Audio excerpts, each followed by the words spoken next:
Qu'est-ce que cela signifie pour vous, la russophonie? En 3 mots. Eh bien, c'est un patrimoine commun de plusieurs peuples, de plusieurs nations, une alternative culturelle et linguistique dans le cadre de la globalisation, un moyen d'échange et de connaissance de culture à langue minoritaire pour accéder au monde entier et pour accéder aussi à la culture du monde pour ces différents peuples qui ont la chance d'avoir, en plus de leur propre langue, le russe. Quel est, selon vous, le territoire commun entre la culture française et la culture russe? Vous voulez dire les aspects communs ou les aspects, les ponts, Où est-ce que les deux parallèles se croisent? Eh ben c'est assez paradoxal parce que à première vue, il y a beaucoup de choses où elles ne se croiseraient pas. Et en fait, on s'aperçoit qu'il y a une attirance mutuelle et une affinité mutuelle et une curiosité mutuelle incontestable. Du côté russe vers les Français, il y a une francophilie, un certain attachement affectif et je dirais presque amoureux qui n'est pas très rationnel. Du côté des Français pour les Russes, il y a une grande curiosité, une certaine affection exotique et incontestablement une certaine communauté ou en tout cas, pas forcément une communauté, mais en tout cas un véritable plaisir à la réflexion avec les Russes. C'est-à-dire que c'est une profondeur de réflexion qu'il n'y a pas forcément, qu'on ne trouve pas forcément aujourd'hui dans tous les milieux français et qu'on trouve en revanche avec les Russes. Et ça continue. C'était déjà comme ça continue aujourd'hui. La preuve, c'est que c'est vers le français que le russe en littérature est le plus traduit. C'est ce qu'a montré le prix Russophonie, que nous avons établi depuis 8 ans maintenant. On traduit plus vers le français que vers l'anglais, la littérature russe, et russophone. Et c'est pas normal, parce que d'un point de vue du marché, de l'argent, du nombre de lecteurs, c'est pas normal. Ça aurait pas dû être comme ça. Donc il y a un aspect irrationnel, ce qui est étonnant, parce que pour un peuple comme les Français qui se veulent rationnels, justement, pourquoi ça arrive? Ben, ça peut s'expliquer que par des aspects justement affectifs, et des aspects de curiosité, donc de recherche d'intérêt et de plaisir sans doute. Donc il y a l'élément plaisir qui garantit, je dirais, cet échange. Merci. Est-ce que vous avez un écrivain russophone préféré et pourquoi? Moi je suis comme beaucoup d'autres d'écrivains, je sors de Gogol, moi, donc de toute façon je pense que c'est la base.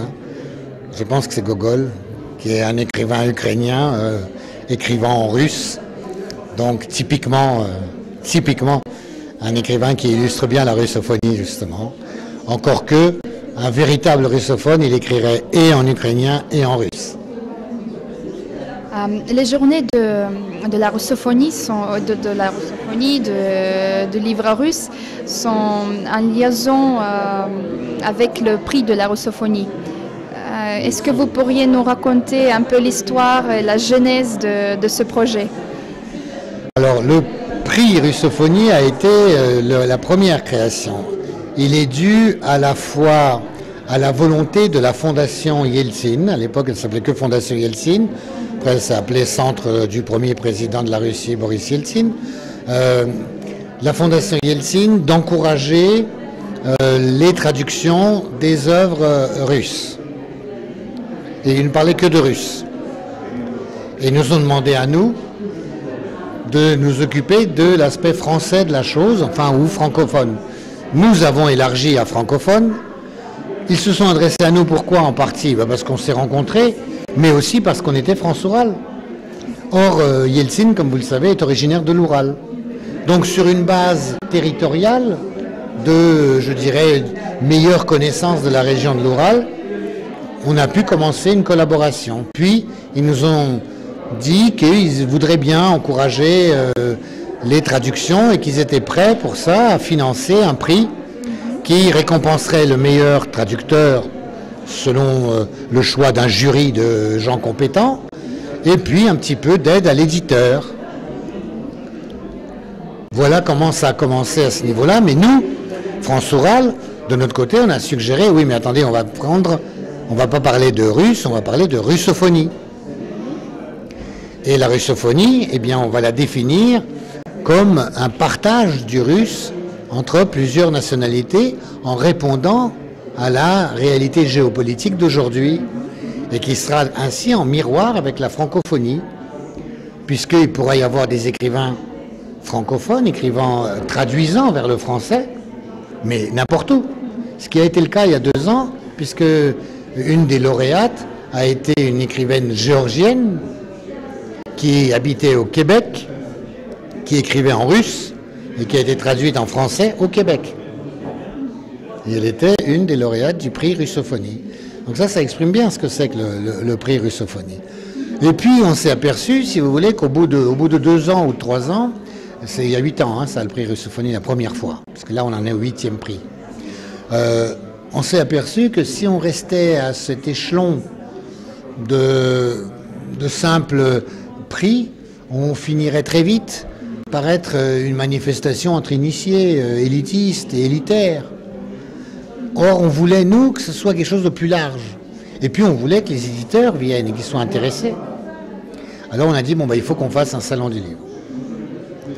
Pour ça, on a approché, on s'est dit, bon, il faut qu'on fasse un salon du livre, mais il faut qu'on fasse autour toute une fête de la Russie, un festival de la Russie, de la russophonie, un festival de la russophonie. Et puis, on a approché plusieurs villes, on s'est dit, il faut que ça se fasse à l'échelle d'une ville. Et on a trouvé un langage commun avec le Kremlin-Bicêtre d'abord. Le Kremlin-Bicêtre, où on a organisé, on a apporté l'idée toute faite du festival. Les 2 premières années, on a même trouvé les financements, c'est nous qui avons financé, on leur a tout préparé et on a fait l'aspect littéraire, le prix Russophonie, du cinéma, du théâtre, de la sculpture et de la peinture, des expos, enfin bref, et même un marché gastronomique. Donc tout ça, et ça a marché. Ça a marché 3 ans. On devait travailler en partenariat. Puis malheureusement, à la 4e année, disons que du personnel de chez eux est devenu très ambitieux et voulait nous empêcher en fait de faire un salon du livre comme il convient. On s'est retrouvé au pied du mur à ne plus pouvoir faire quoi que ce soit avec eux. Et puis ces mêmes personnes ambitieuses, disons, nous ont même carrément exclus des tables rondes sociétales, de tout ce qu'on faisait du reste et sans aucun partenariat. Malheureusement, on a donc été obligé de quitter le Kremlin-Bicêtre et nous nous sommes transportés ici, dans la mairie du 5e arrondissement, qui nous a reçus. Non, c'est la 2e fois. À la mairie, on a fait 3 ans au Kremlin-Bicêtre, parce que les journées du livre russe n'ont que 5 ans, elles. Puisqu'on s'est dit, il faut qu'on agrandisse le prix russophonie, qu'on élargisse. Bon, le festival, il continue, au Kremlin, tant mieux, c'est très bien. Et puis, nous, ici, on a commencé à faire les journées du livre, en restant sur le livre. Et puis autour, vous avez vu, cette année, on a des concerts de musique classique, des concerts de musique plus folklorique, y compris des chants de cigane. Hier, on a fait ça. On fait du cinéma au studio La Clé. On a notamment, pour la première fois, projeté ici des films sur la guerre de 14-18, montrant la réalité de la victoire de la Marne, parce qu'elle n'est pas due à des taxis. Elle est due à l'offensive que les Russes ont faite en Prusse, à la demande de la France, et en perdant beaucoup de gens, dont d'ailleurs mon arrière-grand-oncle, vous voyez, donc, non, mon grand-oncle d'ailleurs, le frère de mon grand-père. Et mon grand-père a été blessé à cette bataille. Donc vous voyez, c'est des choses que je connais de près.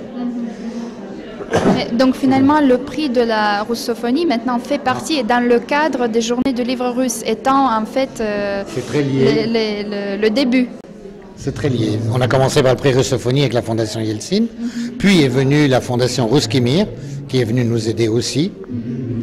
Et puis on a fait les journées du livre, et là on a reçu l'appui du CNL, de la DRAC et de Sofia, qui sont des sociétés qui aident des auteurs et les éditeurs, la librairie, le livre. Donc maintenant ça marche et j'espère que ça va continuer. Ça va